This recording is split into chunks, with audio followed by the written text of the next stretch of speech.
Welcome to the WealthGenius Podcast, brought to you by the Expand Wealth Real Estate Fund. Expand your wealth by investing in apartment buildings. Go to expandwealthfund.com to book your info session. The WealthGenius Podcast, strategies for multifamily real estate investing, mindset, community, success. The WealthGenius Podcast with your host, the godfather of real estate, Alfonso, who has expansive experience in business and massive success as a real estate investor. The WealthGenius Podcast. Let's dive into today's episode. Hola. Hola, señor. Wow, look at this. Look at us. Yay. We're here. Look at this. Podcast. Alfonso's podcast. You're in another level now. No, I am so excited. When we were in Spain together, I remember you guys did your talks, and I'm like, they're going to be on my podcast. I already had that. I already put that intention into the universe, and that was last year. Yeah. We had a great time there. I really loved it. And now we're going to be in El Salvador together. Yes. Yeah. I'm excited. You know, I don't know what it is, but when Latino people get into real estate, it's like, okay, let's go. I feel a lot of people, you know, when we immigrate to this country, and not just Latino people, I think a lot of immigrants, you know, the focus is study, get a job, you know, the things that our parents want us to do, you know what I mean? Get a degree, get a job, and that's kind of where people fall in, and what people fall into. And, you know, there are only a few people that find the light and figure things out, and you guys are these people. Some of my favorite humans, I would say.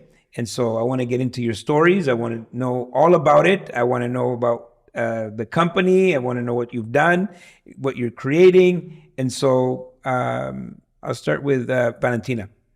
And tell me, like, where you, what's the portfolio look like? What's going on? Yeah, no, it's amazing to be here and go back to Spain. It's just, the memories were amazing. That was just last year. I know, yeah. I feel it was yesterday. Yeah. So our portfolio, so we started with a single family home, a townhouse, and we said, okay, you know, it looks like we can get 5, and then we can retire, and maybe in 30 years. Five townhouses. Wow, that's a lot of work. Now we say, it's completely different mindset. So we said, okay, let's buy 5, and we started. So we got 1, and then we joined the program, WealthGenius. We started with the education. We're like, oh my God, it blows our mind, and we just changed the mindset. And now we have a multifamily apartment building. So we started with 7, and we converted to 10. Wow. And that's kind of the start of our journey. So we started with the partners. That was the first thing that we had. We didn't. We said we're gonna do it alone. Yeah.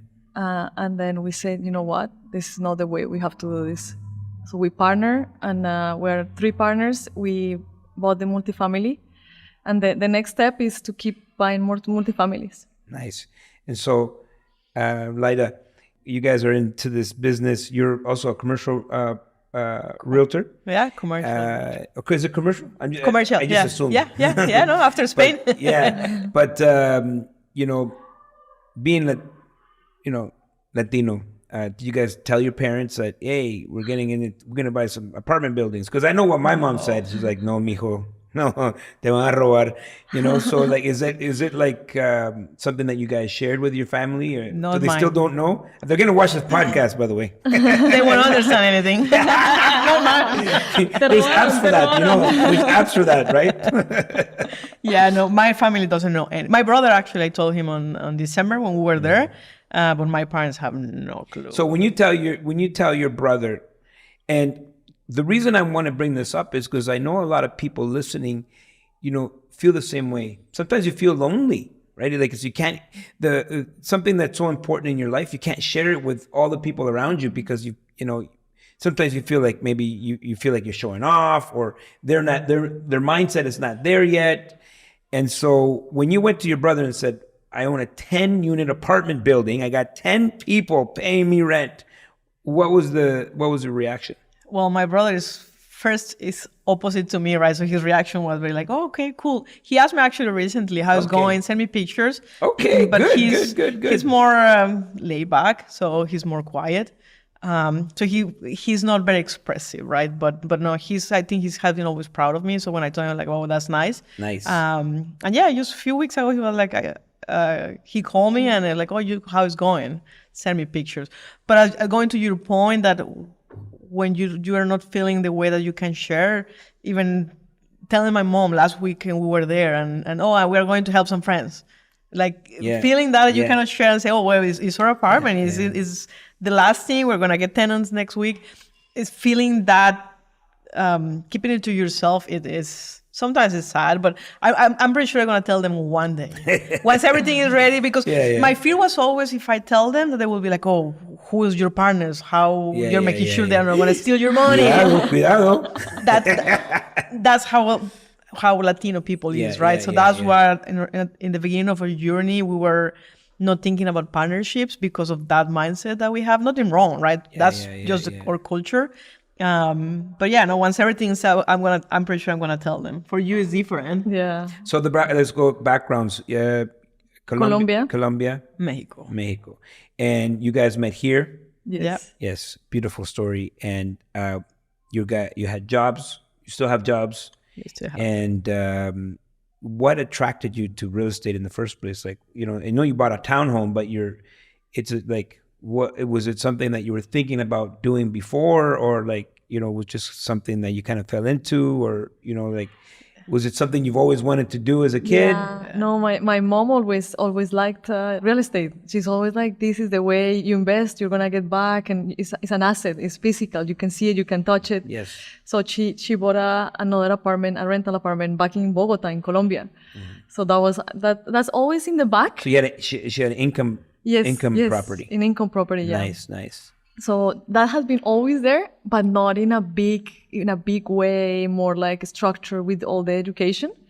Yeah. So my mom sees it, she gets excited, but when I tell her like the refis and the good debt, she's like, oh, I don't understand that. She's like, okay, I don't want to know anymore. But she likes it. So it has always been there, but not with the proper education.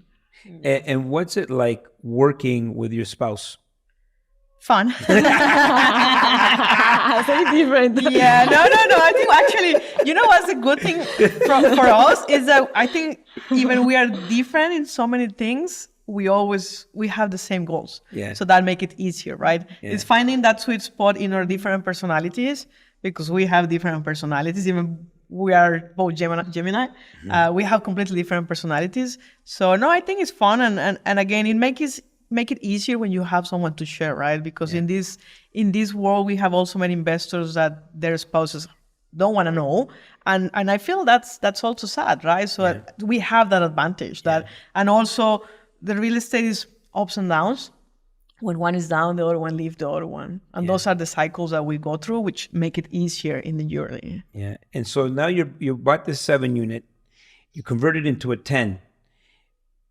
Did you know that did you buy it with that intention, or it was just something like, oh my God, we can add 3 more units?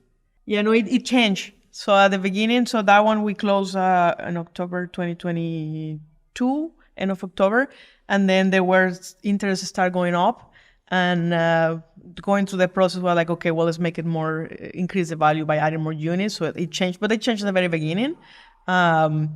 And since everything, because it was a complete renovation, right? So everything was down inside the building. So there was 4 units illegal. So during that review, that drawings reviews and all that is when like, okay, well, there is a potential to add more units and increase the revenue. So tell me, I want to know the feeling that you guys had when it's like you found out that this is a potential, because 3 more units, it's like a triplex. You just added a triplex to your deal. Where was that moment? Like, what were you guys doing?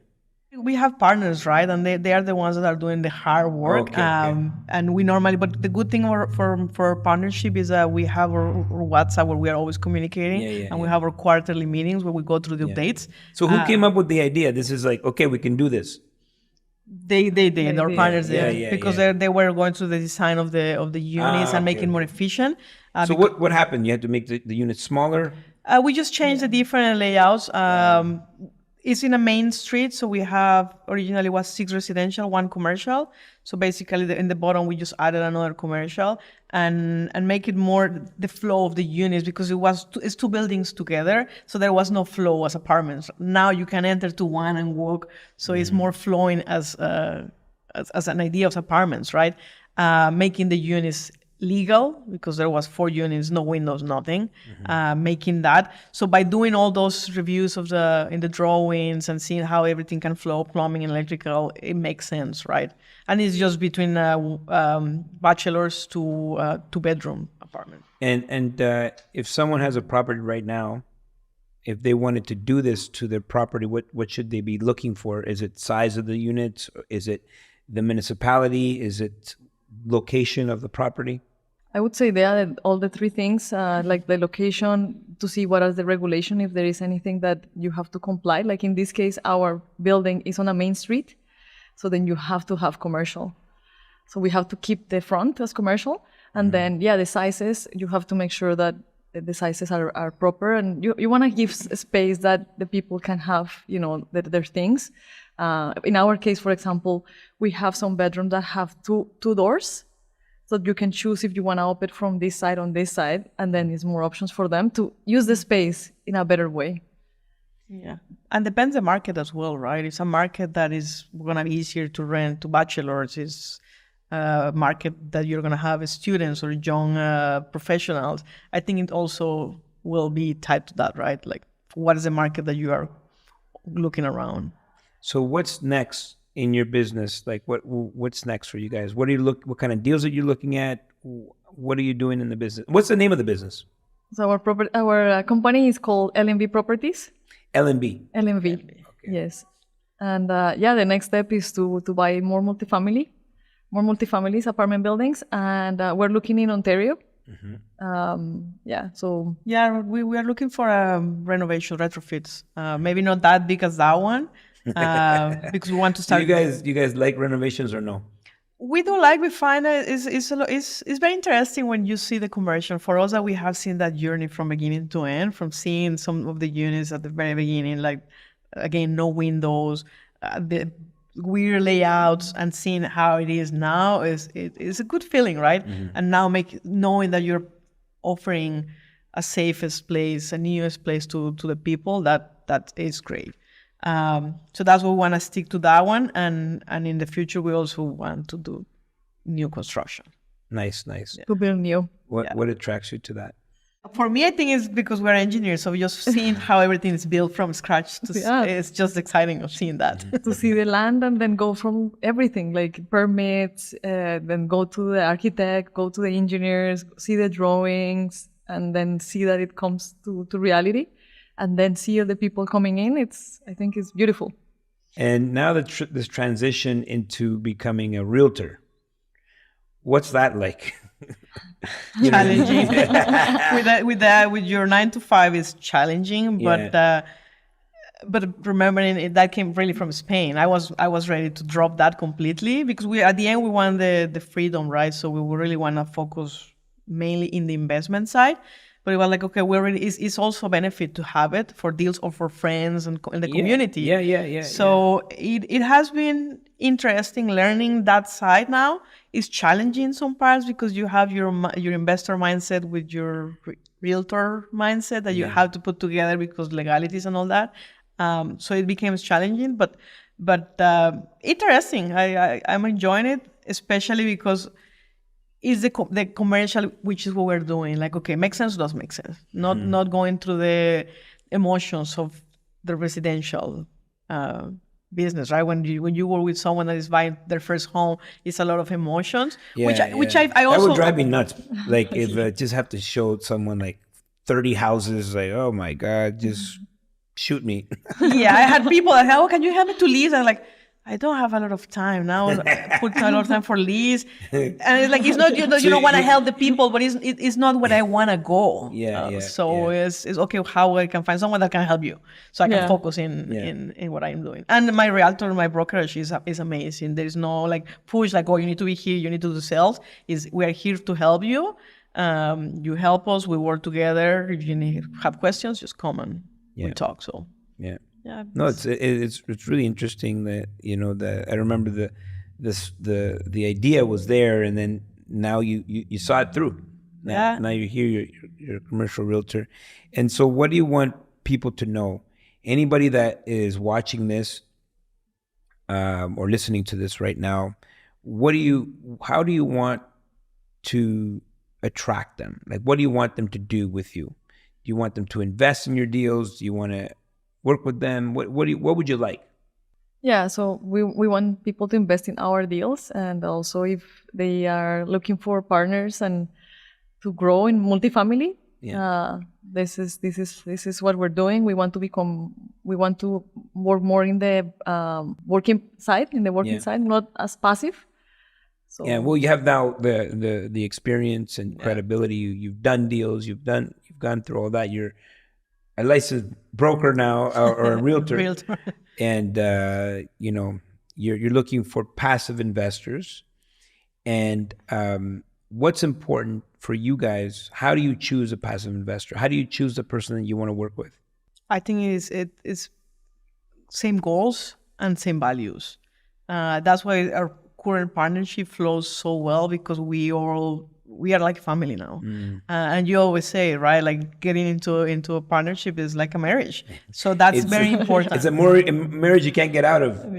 We don't really want to get to the point that, we need to just get an investor because we have to feel if there is not the connection. And there's nothing wrong, right? People connect with some people more than other ones. So there's nothing wrong with that. So it needs to be that natural connection, and again going to the same goals. Because if we want to buy and hold, and they're like, oh no, I just want to buy but I want to sell it needs to make sense for both. Love it. So all your information is going to be down below, so if people want to contact you, they're going to reach out or whatnot. But I want to know what inspires you guys. So for us the inspiration is to give back, and to I want to see my mom in a stage that she was a doctor for 30 years and now she's retired, and she worked so hard that I want to give her back, and let her enjoy more, and same with the communities. When I hear that you're doing these big things in other countries, and that fills me so much, just to hear that someone so close is doing something like that. So that's our intention, to give more and share our knowledge, and grow together. And the family is, I think that's a Latino thing as well. No, the family is the core of everything, and our families are back in our countries, like in Mexico and Colombia. So having that time freedom to go and see them, they are getting older, and being able to now give them back, because we are here. I think we are in a good position in terms of, I think we feel we're both successful in whatever journey we are. Now being able, it's because of them, because all the work they put to pay school, whatever, and even to send us to different countries, right? So it's now making their life easier. Wow. Well, guys, look, time just flew by. Imagine. It just flew by. Last question. What's a quote that you live by? One that I have in multiple places, and actually it came from you, is determination. Do what you have to do when you have to do it. No questions asked. That's it. That's it. Yeah, that's the one that is always it always drives me forward. And you? Take action. Action. Take action is what, and even is small steps. That was a big from the mastermind when we were there. Like, okay, forget, you have an end goal, but focusing what is the next logical step, and just do that today. I love and it. You keep moving. slowly, whatever it is, but you keep Just moving. keep swimming. Yeah. All right, guys. Thank you. This was Thank you. amazing. Yeah, no, exciting. Muchas gracias. Muchas gracias. Thank you. Alfonso loves you, and we'll see you all at the top. Woo! All right. Yeah. Thanks for listening to the Wealth Genius Podcast, presented in part by Expand Investor Conference, December 13th to 15th at Weston Harbor Castle, Toronto. Get your tickets now at wealthgenius.ai/expand. If you have a question or comment about something you heard today, reach out to the Godfather via social media or email him anytime. All that information is in the show notes. And of course, don't forget to subscribe so you never miss an episode of the Wealth Genius Podcast. The Wealth Genius Podcast. Until next time, see you at the top.